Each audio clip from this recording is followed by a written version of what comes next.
미소. 나는 차가운 모래 속에 두 손을 넣고 검게 빛나는 바다를 바라본다. 우주의 가장자리 같다. 쇼코는 해변에 서 있으면 이 세상의 변두리에 선 느낌이 든다고 말했었다. 중심에서 밀려나고 사람들에게도 밀려나서 역시나 대서양에서 밀려난 바다의 가장자리를 만나는 기분이라고. 외톨이들끼리 만나서 발가락이나 적시는 그 기분이 그렇게 좋지는 않다고 했다. 언젠가는 바다를 떠나서 사방을 둘러봐도 빌딩밖에 없는 도시에 가서 살 거야. 쇼코는 언젠가는 이라고 말했다. 17살에도 23살에도 언젠가는 도시로 나갈 거고 언젠가는 한국을 일주일 동안 여행할 거고 언젠가는 남자도 살아볼 거고 언젠가는 병원을 간들 거고 언젠가는 고양이를 키울 거고 무엇이든 해보리라고 내게 이야기했다. 쇼코의 영어는 알아듣기 쉬웠다. 누가 들어도 일본인의 억양을 알아차릴 수 있었지만 발음이 정확했고 세련된 연음을 구사했다. 한국인 학생들과 일본인 학생들이 모여 앉은 등나무 아래에서 쇼코는 유창한 영어로 말했다. 언젠가는 유두 근처에 애벌레 모양 타투를 할 거야. 그의 말에 얼굴이 새빨개지던 여자애들 사이에서 나는 혼자 웃었다. 쇼코는 3명의 여학생들과 함께 우리 학교로 견학을 왔다. 한국 학생들과 일본 학생들의 문화 교류라는 주제로 열린 행사였다. 일본 문화가 한국에 전격 개방되던 해였다. 쇼코가 다니던 학교는 일본 A시의 작은 여학교로 우리 고등학교와 자매 학교라고 했다. 쇼코는 그 학교 1학년 중에서 가장 영어를 잘하는 4명 안에 들어서 우리 학교를 방문했다. 이 작은 행사에 들뜬 교장은 그 4명의 학생들에게 1학년부터 3학년까지 전 교실로 데리고 다녔다. 그 애들은 지치지도 않는지 마지막 목적지인 우리 교실에까지 와서도 명랑하게 인사했다. 쇼코는 부끄러워하는 듯 보였지만 사실은 부끄럽지 않은데 그냥 습관적으로 부끄러운 듯이 말하는 것처럼 보였다. 쇼코가 한국에 오기 전에 엄마와 나와 할아버지는 시간이 날 때마다 집을 청소했다. 쇼코와 나는 같은 학년이었고 나는 1학년 중에서 더듬거리면서라도 영어를 말할 수 있던 몇 안 되는 학생 중에 하나였다. 담임은 그런 이유를 들며 엄마에게 쇼코가 한국에서 머무는 일주일 동안 우리 집에 머물 수 있기를 청했다. 그애와 나는 한 뼘쯤 떨어져서 어색하게 우리 집으로 향했다. 현관문을 열고 집에 들어갔을 때 우리를 바라보며 웃던 엄마와 할아버지의 얼굴이 아직도 떠오른다. 쇼코가 누군지도 모르면서 그저 멀리서 온 손님이란 이유로 활짝 웃으며 반겨주던 그 모습이 애정 표현에 서툴고 서로에게 웃어주는 일조차 어색해하던 가족이었기에 쇼코를 반갑게 맞이하던 할아버지와 엄마의 얼굴은 낯설고 우스꽝스럽게만 보였다. 내가 쇼코니? 반갑다. 집이 좁아서 불편하지는 않을지 모르겠네. 엄마는 쇼코가 알아들을 줄 안다는 듯이 한국어로 이런저런 이야기를 했고 할아버지는 그 말을 일본어로 전하면서 연신 미소 지었다. 할아버지는 소파에 앉아 텔레비전을 보면서 재떨이 가져와라, 물 떠와라, 발을 데울 더운 물을 가져와라 명령만 할 줄 알았다. 내가 학교에서 돌아오면 늘 앉아있는 그 자리에서 나를 힐끗 보고는 다시 텔레비전을 보는 식이었다. 그러다 할아버지가 텔레비전을 끄고 쇼코에게 저런 것들을 물어보고 있었다. 일본어로 말하는 할아버지의 목소리에는 자신감이 붙어 있었다. 개팍한 일본인 교사들에게 배운 말이었지만 일본어는 할아버지가 유일하게 할 줄 아는 외국어였다. 우리 가족은 밥을 먹을 때도 별다른 말을 하지 않았다. 그저 텔레비전을 켜놓고 뉴스나 드라마를 보면서 최대한 빨리 먹어보자는 식이었다. 그런데 쇼코가 나타나자 할아버지는 내가 끼어들 틈도 없이 일본어로 말하면서 시시때때로 껄껄댔다. 할아버지가 그렇게 웃으며 이야기를 많이 하는 모습을 본 건 그때가 처음이었다. 쇼코는 무릎을 꿇고 앉아서 아주 상냥하게 할아버지의 말을 듣고 미소를 지었다. 처음 교실에서 쇼코가 수줍어하는 표정을 봤을 때처럼 나는 쇼코의 웃음에서 알 수 없는 이치감을 느꼈다. 쇼코는 정말 우스워서 웃는 게 아니라 공감을 해서 고개를 끄덕이는 게 아니라 그냥 상대를 편하게 하기 위해서 그런 포즈를 취하는 것 같다. 할아버지는 때때로 쇼코 앞에서 나를 가리키며 웃었다. 내가 쇼코에게 할아버지가 무슨 말을 하는 거냐고 물어보면 쇼코는 할아버지가 나와 관련된 웃긴 일화들을 이야기하는 중이라고 말했다. 가령 내가 가방을 까먹고 학교에 갔다가 집에 돌아왔던 일이라든지 귀신 이야기를 듣다가 오줌을 쌌던 일 같은 바보 같은 이야기였다. 할아버지는 내가 그런 실수를 할 때마다 불같이 화를 냈었기에 그런 일들을 재미있는 추억이랍시고 이야기하는 것을 이해할 수 없었다. 쇼코는 나보다 할아버지와 더 말이 잘 통하는 것 같았다.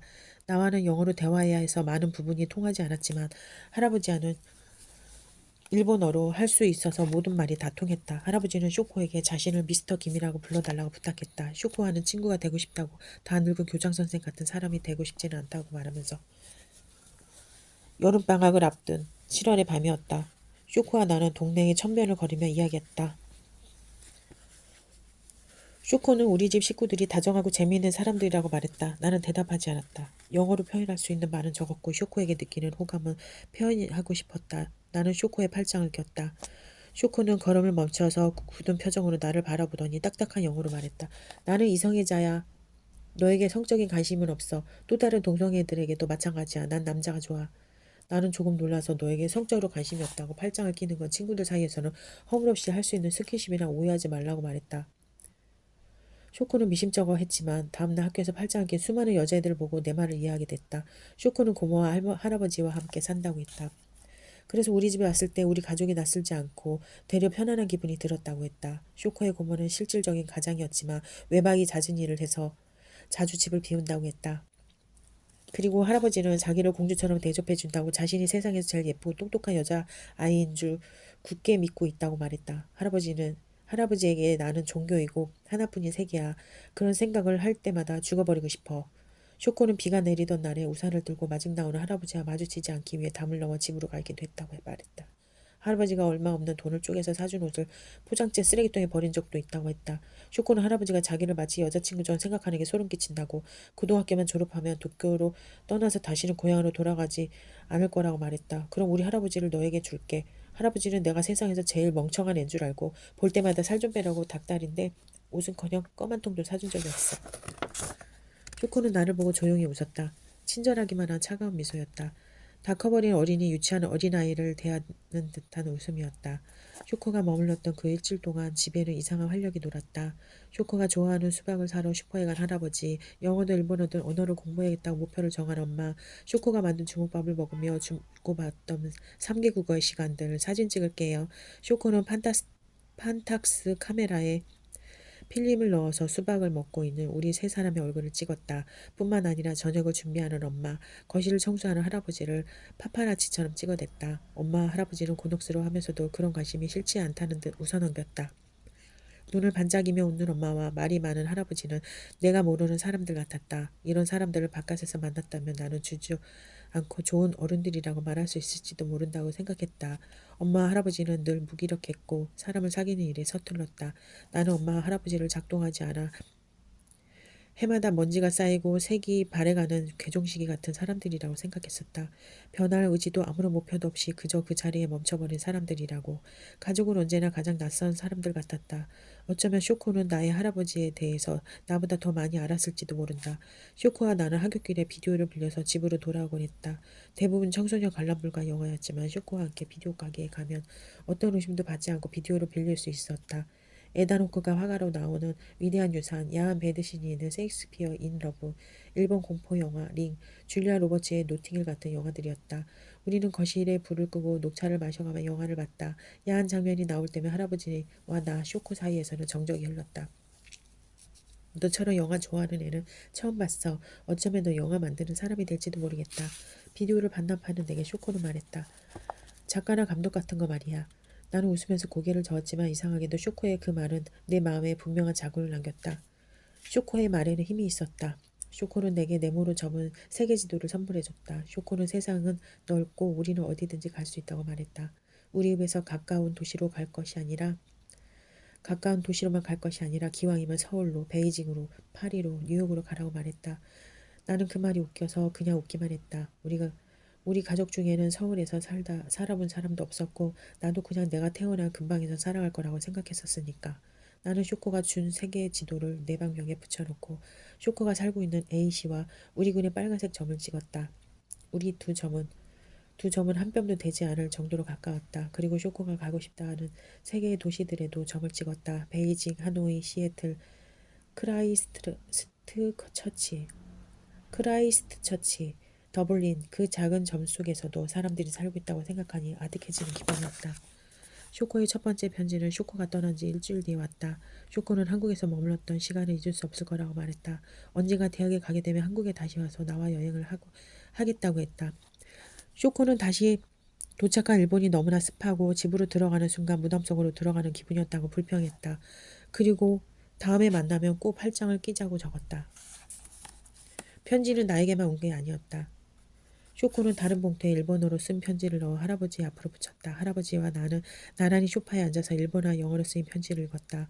할아버지는 팔걸이에 쇼코의 편지를 올려도 하루에도 몇 번씩 그 애가 새로 쓰기로 쓴 편지를 들여다보곤 했다. 쇼코의 편지는 언제나 공평했다. 나와 할아버지에게 같은 날 같은 분량의 편지가 왔고 어떤 날은 내가 어떤 날은 할아버지가 쇼코의 편지를 우편함에 발견했다. 우리는 경쟁하듯 우편함을 열어 편지를 확인했고 나란히 소파에 앉아서 쇼코의 일상에 대해 이야기했다. 쇼코는 할아버지들에게 늘 밝은 내용의 편지를 적어 보내는 것 같았다. 달리기 경주에서 1등을 했다. 고모와 맛있는 카레집을 찾아갔다. 휴일에 친구들과 보트놀이를 했다. 북해도로 여행했다. 할아버지에게 보내는 쇼코의 이야기는 그림 엽서에나 나올 법한 아름다운 이야기들이었다. 반면 내가 받은 편지에는 어두운 이야기뿐이었다. 할아버지의 돈을 훔쳤지만 할아버지는 모른 척했다. 그 돈을 하수구에 버려버렸다. 가끔씩 할아버지의 음식에 독을 타고 싶다. 아빠가 보내는 양육비를 고모가 허비해버리는 걸 알고 고모의 속옷을 하나둘씩 찢어서 거리에 내던졌다. 가끔씩 소독한 칼로 자신의 골반 근처를 찌른다. 당시에는 쇼코의 모순된 말들에 혼란을 느꼈다. 할아버지에게 하는 말이 진짜인지 아니면 내게 하는 말이 진짜인지 판단하기 어려웠다. 그러나 시간이 지나면서 나는 그 동료의 편지가 모두 진실이었으리라고 짐작했다. 모든 세부사항이 사실이 아니더라도 모두 진실된 이야기였을 거라는 걸 나니 모든 이야기가 허구였다는 걸 마찬가지다. 할아버지의 편지에서 보이는 것처럼 남들에게 인정받고 사랑받고 싶었을 것이고 내 편지에 썼듯이 자신을 포함한 가장 가까운 사람들에게 복수하고 싶었겠지. 쇼코는 열흘에 한 번꼴로 우리 둘에게 편지를 보냈다. 우리가 답장을 하든 말든 신경 쓰지 않았다. 그렇게 고등학교를 졸업할 때까지 편지를 보내왔다. 쇼코에게는 가까운 친구가 없었다고 한다. 겉보기에 어울리는 사람들은 있었을지 모르겠지만 쇼코는 어떻게 다른 사람들과 내밀한 우정을 쌓는지 알지 못하는 부류의 사람이었던 것 같다.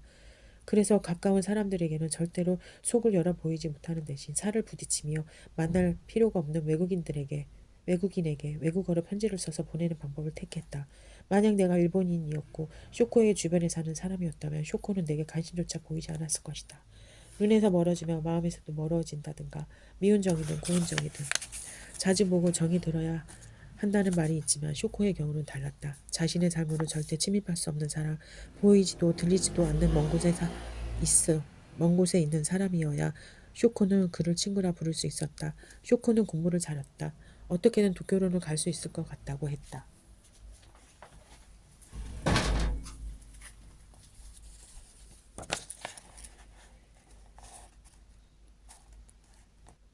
쇼코의 편지는 고교 졸업 직후인 3월에 끊겼다. 마지막 편지에 쇼코는 이렇게 썼다. 도쿄로 갈 수 있게 되었어, 쇼코. 그리고 할아버지에게 보낸 편지에는 이렇게 썼다. 미스터 김을 보러 한국에 가고 싶었습니다만 기약을 할 수가 없습니다. 죄송해요, 쇼코. 할아버지는 그 한 줄짜리 편지를 들고 말없이 한숨만 쉬었다. 할아버지에게도 쇼코는 소중한 말동무였다. 할아버지는 쇼코가 대학생이 되어 한국에 오면 다 같이 제주도로 놀러갈 계획까지 세워놓았었다. 일본이라면 치를 떨던 사람이 우매한 정치인들이 문제이지 선량한 시민들을 증오해서는 안 된다고 말하기도 했다. 나는 아직도 쇼코와 할아버지의 우정을 잘 이해하지 못한다. 할아버지는 그 뒤에도 산책을 하러 나간다면서 늘 우편함을 열어 쇼코의 편지가 왔는지 확인했다고 한다. 나와 통화할 때마다 할아버지는 쇼코가 바쁜가 보지 너에게는 연락이 없니? 라는 식의 말을 후렴구처럼 꼭 넣고서야 전화를 끊었다. 나는 쇼코의 편지가 더 이상 오지 않아 아쉽긴 했지만 쇼코의 편지까지 신경 쓰기에는 너무 바쁜 약간은 얼떨떨하고 신기한 새내기 생활을 막 시작한 참이었다. 서울의 한 사립대학교에서였다. 쇼코를 거의 생각하지 않고 지낸 날들이었다. 처음으로 애인을 사귀고 교환학생을 준비했다. 토플 영어 단어를 외우면서야 쇼코와 우리 집 근처 천면에서 잘 되지도 않는 영어로 이야기했던 일이 떠올랐다. 내 팔에 닿던 그 애의 팔의 감촉과 어린애 보듯 나를 쳐다보며 예의 바르지만 차갑게 웃던 그 얼굴과 그 애의 훌륭했던 연음, 발음도 기억났다. 내가 알고 있는 건 쇼코의 집 주소뿐이었다. 나는 쇼코의 이메일 주소도 집 전화번호도 몰랐다. 쇼코의 주소로 몇 번 편지를 보냈지만 답이 오지 않자 곧 시들해져 버렸다. 그렇게 2년의 시간이 흐르고 나는 교환학생으로 캐나다에 갔다. 가끔 쇼코가 떠올랐지만 그렇게 애달프거나 쓸쓸하지는 않았다. 씩씩한 사람이니 씩씩하게 잘 살아가고 있겠지. 어쩌면 나처럼 먼 나라에서 공부하고 있을지도 모른다고 생각했다. 유학생활이 거의 끝나가던 무렵 나는 야간 버스를 타고 국경을 넘어 뉴욕으로 2박 3일의 여행을 떠났다. 유스 호스텔에서 아침으로 나온 식빵을 네 캔에 몰래 싸들고 나와 점심과 저녁을 때우는 식의 배고픈 여행이었다. 그날 나는 시립 도서관 앞 계단에 앉아서 저녁을 먹고 있었다. 누군가가 나를 뚫어지게 쳐다보는 것을 느끼면서 짧은 단발머리의 동양계 여자가 노골적으로 나를 쳐다보고 있었다. 나도 눈싸움에서 밀려서는 안 되겠다는 생각으로 그 여자를 쳐다봤다. 여자는 내 쪽으로 천천히 다가오더니 입을 열었다. 한국에서 왔지? 나 기억해? 나 하나야. 한국으로 견학 갔던 일본인 학생. 나는 천천히 고개를 끄덕였다. 일본인 견학생 중 한 명이었던 하나. 얼굴은 기억나지 않았지만 처음에 부드러운 목소리는 기억났다. 하나는 너무 반갑다며 나를 자신의 아파트로 데려갔다. 3년 전에 미국으로 이민을 왔어. 이민 오기 전에 운이 좋게도 한국으로 갈 수 있었고 아직도 그때의 기억이 생생해. 다들 우리에게 잘해줬었지. 내가 묵었던 집 친구들과 늘 외식하러 나갔던 생각이 나. 내가 돼지 껍데기나 곱창 같은 걸 먹으면 다 같이 박수를 치면서 좋아했었어. 그랬구나. 너도 호스트였잖아. 쇼코에. 나는 대답 대신 고개를 끄덕이며 탁자 끝을 바라봤다. 걔랑 아직 연락하니? 너랑 편지를 주고 받는다고 얘기했던 것 같은데. 나는 쇼코에게서 온 마지막 편지에 대해서 이야기했다. 도쿄로 가지 못하게 됐다는 내용의 한 줄짜리 편지를 보내놓고는 완전히 연락을 끊어버렸다고. 어쩌면 내가 쇼코에게 무슨 실수를 했는지도 모르겠다고 말이다. 왜 쇼코와 이메일 주소나 전화번호를 교환할 생각도 하지 못했는지. 나 자신이 한심하다고 말했다. 하나는 엷게 웃으며 쇼코는 잘 있으니 걱정하지 말라고 했다. 쇼코는 우리 도합의 대학에 들어갔어. 와세다 대학 법학부에 붙었지만 가지 않았어. 문제는 쇼코의 할아버지였다. 신부전증이 발병한 할아버지는 적어도 3일에 한 번은 병원에 가서 투석을 받아야 했다. 신이 다 된 고모는 자기 부모에 대한 책임감이 희미한 사람인데 다 쇼핑 중독이었다. 그런 할아버지를 두고 쇼코는 도쿄로 가지 못했다. 경제적인 이유도 있었을 거라고 하나는 말했다. 도읍의 대학을 4년 장학생으로 들어갔고 버스로 통학할 수 있는 거리라 부담 없이 다닐 수 있었다는 것이다. 물리치료학과에 들어가서 졸업만 하면 어디든지 취직할 수 있다고 쇼코는 안전한 길을 택했다고 하나는 덧붙였다. 쇼코가 어떤 일을 하게 될지 특별히 상상해 본 적은 없었다. 단지 한 군데에 머무를 사람이 아니라는 막연한 느낌이 있었다. 쇼코는 마음만 먹으면 어디로든 가서 살 수 있다고 대수롭지 않게 얘기했으니까. 그래서 쇼코가 아직도 자신이 태어난 고향에서 한 발자국도 움직이지 못했다는 이야기가 마음에 남았다. 3일에 한 번씩 할아버지를 데리고 병원에 가는 쇼코의 모습, 와세다 대학에 입학 허가증을 버리는 쇼코의 모습. 아마 이틀 이상은 여행도 못했을 쇼코에게 느꼈다. 서운함과 이상한 죄책감이 하나의 아파트에서 모두 사라져버렸다. 하나는 미국에서의 생활과 대학에 관한 이야기를 쉴 새 없이 했다. 나는 그 말에 집중하려고 했지만 자꾸 쇼코의 일이 생각나서 하나의 말을 제대로 듣지 못했다. 아무리 그렇다고 해도 왜 그렇게 갑자기 연락을 끊어버렸는지, 그토록 빠져나오고 싶다는 집에서 할아버지의 병수발을 들고 있는지. 당시의 나로서는 이해할 수 없었다. 나는 하나에게 내 이메일 주소를 알려주고 혹시나 쇼코의 메일 주소를 아는 사람이 있으면 내 메일로 보내달라고 부탁했다. 하나에게서는 답이 오지 않았다. 마치 쇼코가 자기의 연락처를 알려주지 말라고 부탁한 것처럼 느껴졌다. 대학교 4학년 여름 나는 쇼코의 집을 직접 찾아갔다. 도쿄에서 야간버스를 타고 주소를 물어 쇼코가 살고 있다는 말로 갔다. 그 마을에 있는 작은 여관에 짐을 풀어 적어도 일주일은 머물고자 했다. 쇼코가 집에 없다고 하더라도 이틀을 넘기지는 않으리라는 계산이었다. 쇼코의 얼굴이나 한번 보자 그런 마음이었다. 일본에 도착하고서야 쇼코가 그래도 싫다고 말했던 일본의 습기라는 것에 어떤 것인지 몸으로 이해했다. 공기 중에 섞인 수분은 그 자체로 땀 같았다. 땅구멍으로 땀이 나오는 게 아니라 공기 중에 녹아있는 땀이 내 피부에 닿아서 흐르는 것 같았다. 쇼코의 집은 길을 건너면 바로 바닷가가 나오는 골목에 있었다. 작은 단독주택들이 붙어있는 조용한 지역이었다. 중년 남자 둘이 부두에 앉아서 낚시를 하고 있었다. 아이들뿐만 아니라 젊은 사람들조차 찾아보기 어려웠다. 가끔씩 지나가는 자동차나 스쿠터 소리가 들려오는 소리의 전부였다. 나는 쇼코의 주소지로 걸음을 옮겼다. 코발트색의 대문 명패는 없었다. 막상 대문 앞에 서자 전에 없던 용기가 생겼다. 적어도 쇼코가 나를 모른 척하지는 않으리라는 확신이 들었다. 쇼코를 못 보고 돌아간다 해도 상관없다고 생각했다. 당시에 나는 거기까지 간 노력이 허사가 될 수 있는 모든 가능성을 나열하고 그 가능성에 대해서 마음을 열어 넣으려고 노력했던 것 같다. 문은 생각보다 빨리 열렸다. 키가 큰 백발의 노인이 나를 보며 웃고 있었다. 어두운 피부에 붉은기가 돌았다.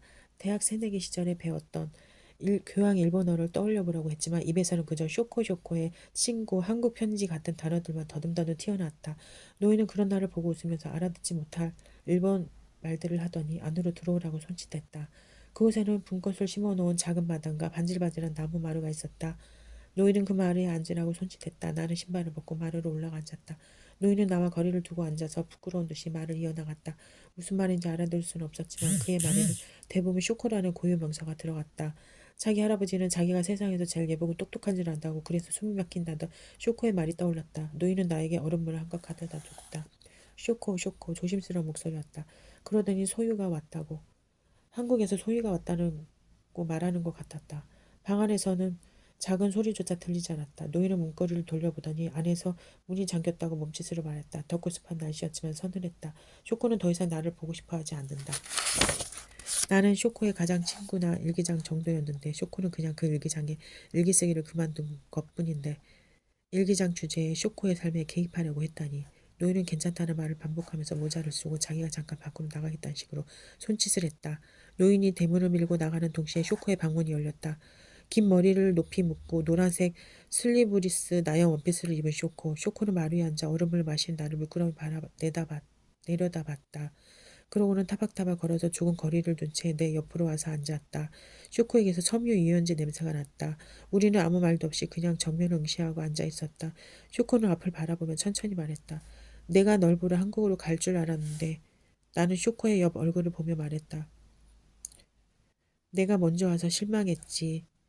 쇼코는 잠시 침묵하더니 입을 아주 작게 열고 한숨을 쉬듯 말했다. 내가 그리웠어.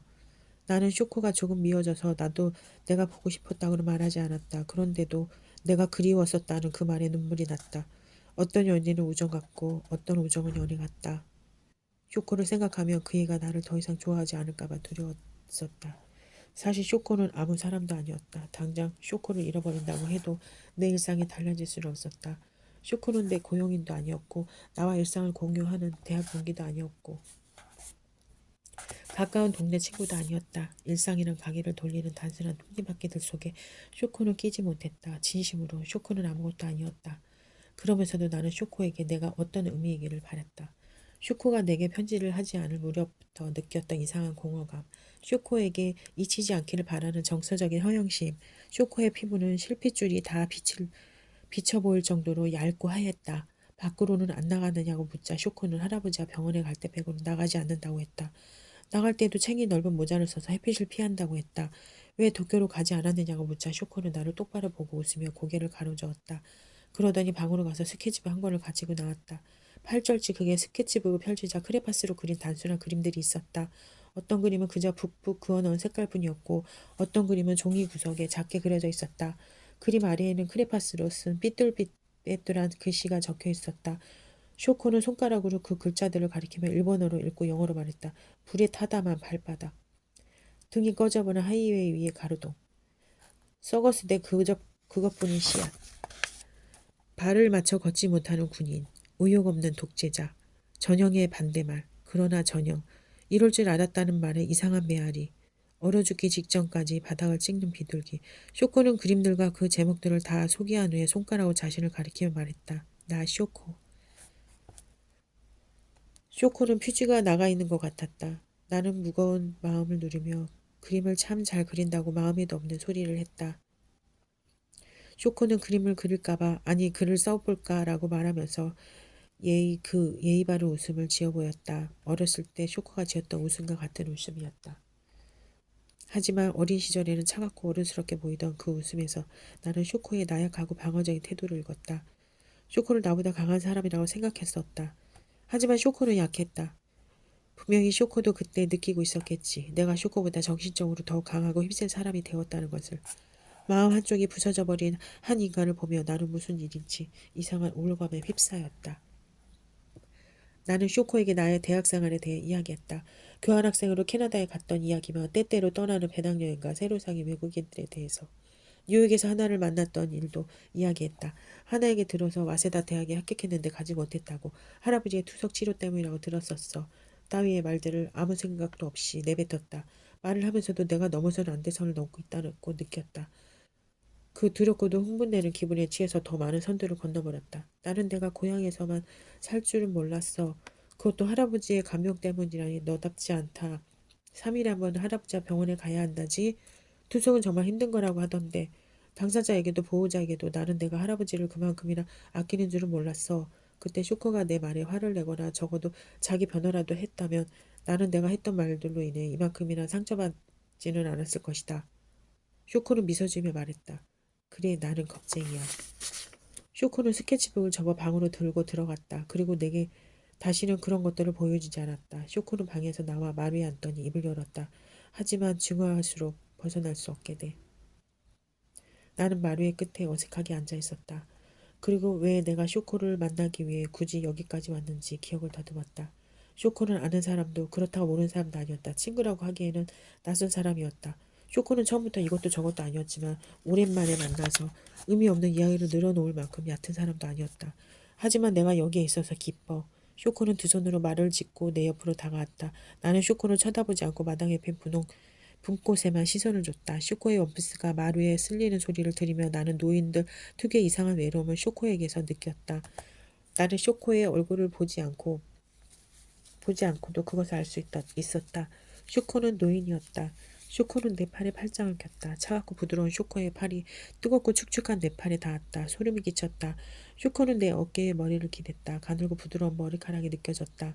쇼코는 내 손에 깍지를 끼고 허공을 향해 물장구 친 다리를 움직였다. 여기서 나랑 지내자. 한국에 가지 말고 여기서 나랑 같이 살자. 쇼코는 마치 그게 가능한 일이라는 듯이 발랄하게 말했다. 나는 다시는 쇼코를 보지 않으리라 생각했다. 그저 17살의 쇼코를 기억하고 연락이 끊어져 버린 걸 안타깝게 여기며 그렇게 서서히 잊어버렸으면 좋았으리라고. 뉴욕 시립 도서관 앞에서 하나와 마주치지 않았더라면, 그래서 쇼코에 대한 안타까움과 궁금증을 품지 않았더라면 나는 그렇게 쇼코를 기억 속에 지워버릴 수도 있었을 것이다. 어디로 떠나지도 못하면서 그렇다고 그렇게 박혀버린 삶을 사랑하지도 않는 사람의 맨 얼굴을 들여다보는 일은 유쾌하지 않았다. 그때 대문이 열리고 노인이 마당으로 들어섰다. 노인의 얼굴은 조금 전에 봤을 때보다 더 붉게 달아올라 있었다. 노인은 팔짱을 낀 채 들러붙어 있는 우리를 보고 당황하여 가만히 선체로 고개를 돌렸다. 모른 척하고 집 안으로 들어갈 수 있었는데도 그렇게 서 있었다. 시간을 줄 테니 팔짱을 풀라는 뜻 같았다. 나는 쇼코의 팔짱을 풀려고 애썼지만 쇼코는 안간힘을 내서 내 팔을 붙잡았다. 나는 일어서서 팔에 붙은 쥐라도 떼어내도 쇼코를 떼어냈다. 좁은 마당에서 노인과 나는 마주보고 섰다. 고개를 돌린 노인의 굳은 얼굴에 미소가 돌았다. 하지만 그 미소도 얼굴에 있는 작은 경련을 가리지는 못했다. 노인도 나도 움직이지 않고 그렇게 잠시 서 있었다. 저 남자는 나에게 집착하고 있어. 쇼코는 노인에게 손가락질을 하며 영어로 조그맣게 말했다. 빌어먹을 새끼. 나는 쇼코의 말에 놀라서 노인의 얼굴을 쳐다봤다. 노인은 눈에 도는 눈물을 감추려는 듯 고개를 돌려 분꽃을 보는 척했다. 나는 다시 쇼코를 바라봤다. 쇼코는 그런 유약한 노인의 모습을 보면 재미있다는 듯이 웃기까지 했다. 나는 집에 있는 우리 할아버지를 떠올렸다. 마치 우리 할아버지가 모욕을 받은 것처럼 느껴졌다. 뭐라고? 빌어먹을 새끼라고. 어디 가서 죽어버렸으면 좋겠다고. 나는 할 말을 잃었다. 몸은 뜨거워졌지만 그럴수록 머리는 맑아졌다. 더 이상 널 볼 일은 없을 거야. 애처럼 굴지 마. 쇼코는 웃으며 말했다. 난 내가 누군지도 몰라. 넌 누구니? 쇼코는 죽은 물고기처럼 마루 기둥에 머리를 기대고 입을 약간 벌린 채로 무표정하게 나를 바라봤다. 나는 그 모습이 보기 싫어서 고개를 돌렸다. 노인은 구부정한 자세로 마치 아무 일도 없었던 것처럼 분꽃을 바라봤다. 노인이 들고 있는 투명한 분홍색 비닐 안에는 사과 몇 알과 빨대가 달린 주스팩들이 들어있었다. 나는 노인의 등 뒤에 대고 고개를 숙여 미안하다고 말한 뒤 그 집을 나왔다. 항공사에 추가 요금을 지불하고 그 다음날 오후 비행기를 타고 한국으로 돌아왔다. 비행기는 낮게 날았다. 맑은 날이었다. 창밖으로 보이는 현해탄은 햇빛을 받아 반짝거렸다. 멀리서 본 사물은 티 없이 아름답기만 했다. 나는 할아버지에게 쇼코를 만나지 못했다고 거짓말을 했다. 며칠 동안 기다렸지만 집에 없었어. 미안해. 할아버지는 애써 웃으며 말했다. 괜한 걸음했구나. 그냥 인생 경험했다고 생각해라. 이제 쇼코니 뭐니 하는 애는 잊어버리자. 그 애도 많이 바빠서 그런 거니까 우리가 이해해야지. 어린 시절에 할아버지는 매사에 화를 내는 사람이었다. 상대가 사정이 있어서 잘못을 했다고 하더라도 그런 사정 같은 건 봐줄 필요가 없다는 식이었다. 말로 풀 수 있는 갈등도 결국 싸움으로 번지게 했다. 이해나 간용이라는 것은 없었고 뒤끝도 있어서 자꾸만 지난 이야기를 끄집어내며 화를 냈다. 우리가 이해하자. 그에게도 사정이 있겠지. 잊어버리자. 같은 말들은 할아버지의 말이 아니었다. 할아버지는 쇼코에 관해 말하는 것 자체가 회피하려는 것 같았다. 쇼코에게 무슨 사정이 있었으리라고 여기며 자신의 마음을 보호하려는 것처럼. 그까지 편지 교환이 무슨 그리 큰 의미였다고. 그것도 신산이나 차이나는 외국인과의 펜팔이었다. 신 이후로는 돈도 변변한 직업도 없이 살아왔지만 자기를 굽히는 법을 모르던 사람이 쇼코의 침묵 앞에서는 체념했다. 쇼코의 편지를 모아놓았던 거실 협탁 안은 텅 비어 있었다. 할아버지는 더 이상 우편함을 확인하지도 않았다. 우리는 그날 이후로 쇼코에 대해서는 아무 말도 하지 않았다. 그 작은 집에서 인형처럼 붙박여 있던 쇼코의 모습이 유령처럼 언뜻언뜻 눈앞을 스쳤다. 물리치료사가 되었겠지. 그리고 돈을 벌기 시작했을 테고 당시에 나는 쇼코가 너무 쉬운 결정을 내렸다고 생각했다. 23살에 벌써 직업을 정하고 태어난 소업에서 떠나지 못한다는 건 형편없는 선택이라고. 그때만 해도 나는 내가 다른 사람들과는 다른 삶을 살 수 있으리라고 생각했다. 나는 비겁하게도 현실에 안주하려는 사람들을 마음속으로 비웃었다. 그런 이상한 오만으로 지금의 나는 아무것도 아니게 되어버렸지만 그때는 나의 삶이 속물적이고 답답한 쇼코의 상과는 전혀 다른 자유롭고 하루하루가 생생한 삶이 되리라고 믿었던 것 같다. 영문과를 졸업하고 나는 한 방송국의 영어 아카데미에 등록했다. 아카데미 등록 비용을 대기 위해서 밤에는 영어 과외를 했다. 팀원들과 함께 시나리오를 작성하고 카메라 촬영을 배우고 꽤나 알려진 영화 감독의 강연을 듣기도 하면서 초심을 다져나갔다. 물론 지나간 과정이기는 하겠지만 지난 과정이기는 하겠지만 나는 언젠가 영화 감독이 되리란 내 꿈을 믿어 싶지 않았다. 대학 동기들은 은행으로 항공사로 출판사로 저마다 직장을 찾아서 떠났다. 나는 그 애들이 자기가 진심으로 원하는 일이 무엇인지도 모르면서 단지 돈과 안정만을 쫓는다고 생각했다. 그런 것들을 추구하는 인생은 무의미하다고 생각했다. 당시에 내가 중요한 건 오로지 의미였다. 나는 나의 꿈을 따라가기 때문에 의미 있는 삶을 살고 있다고 자위했다. 그러나 두려웠다. 영화 감독이 되고 투자자들의 투자를 받는 영화를 찍는 것은 확률상 불가능에 가까웠다. 아카데미를 마치고 단편 영화 독립영화제에 작품을 냈다. 어떤 코멘트도 없는 낙방이었다.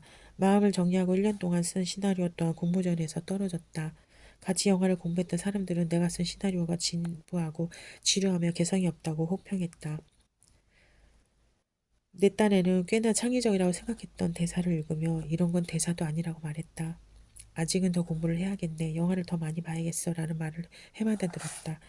자기는 시나리오 쓴 지 얼마나 됐어? 라는 물음에 쭈뼛거리게 되었을 즈음 나는 서류를 목전에 두고 있었다. 5년간 시나리오를 썼고 작은 영화들의 스태프로 참여하기도 했지만 그보다는 이러저런 영화판 뒤풀이 자리에 가서 가십을 듣고 퍼뜨리기를 잘했다.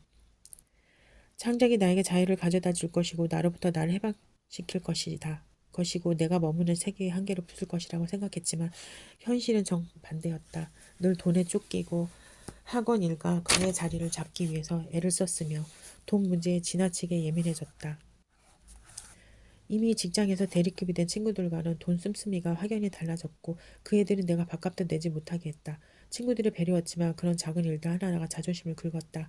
직장에서 자리를 잡은 친구들은 주말이면 공연이나 영화를 보러 다녔고 틈틈이 책을 읽었지만 나의 독서량은 그 애들보다도 빈약했다. 반면 영화를 하는 친구들을 만나면 늘 그들의 재능과 나의 재능을 비교하며 열등감에 휩싸였다. 영감은 고갈되었고 매일매일 괴물 같은 자의심만 몸집을 키웠다. 일이 잘 풀리지 않아 알코올 중독자가 된 감독 지망생과 중고등학생과 함께 패스트푸드점에서 일하며 야근 수당조차 제대로 받지 못하는 시나리오 작가 지망생을 보며 내가 그들보다는 낫다고 생각하기도 했다. 그래서 꿈은 죄였다. 아니 그건 꿈도 아니었다.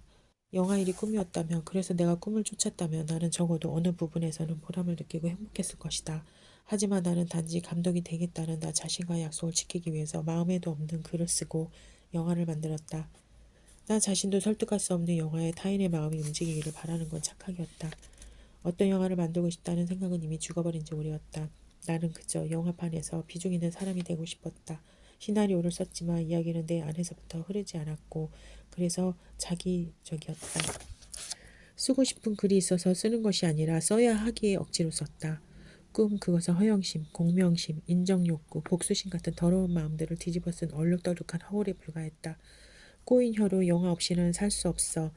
영화는 정말 절실해 같은 말들을 하는 사람들 속에서 나는 제대로 풀리지 않는 욕망의 비린내를 맡았다. 내 욕망이 그들보다 더 컸으면 컸지 결코 더 작지 않았지만 나는 마치 이 일이 절실하지 않은 것처럼 연기했다. 순결한 꿈은 오로지 이 일을 즐기며 할 수 있는 재능 있는 이들의 것이었다. 그리고 영광도 그들의 것이 되어야 마땅했다. 영화는 예술의 범인의 노력이 아니라 타고난 자들의 노력 속에서만 그 진짜 얼굴을 드러냈다. 나는 두 손으로 얼굴을 가리고 눈물을 흘렸다. 그 사실을 인정하기 어려웠기 때문이다. 재능이 없는 이들의 꿈이라는 허울을 잡기 시작한 순간 그 허울은 천천히 삶을 좀 먹어간다. 삶을 좀 먹어간다. 나는 영화판에 발을 들어놓기 전까지 친구라고 부르던 사람들을 거의 다 잃어갔다. 기다려준 친구들도 있었지만 그림자를 먹고 자란 내 자의식은 그 친구들마저도 단죄했다. 연봉이 많은 남자와 결혼하는 친구는 볼 것도 없이 속물이었고 직장에서 직장 생활에서 서서히 영혼을 잃어간다고 고백하는 친구를 이해해준 척하면서 속으로는 고소하다고 생각했다. 그리고 그런 생각을 하는 나 자신의 끔찍함에 놀랐으나 그조차 오래가지는 못했다. 점점 집에 혼자 있는 시간이 늘어났다.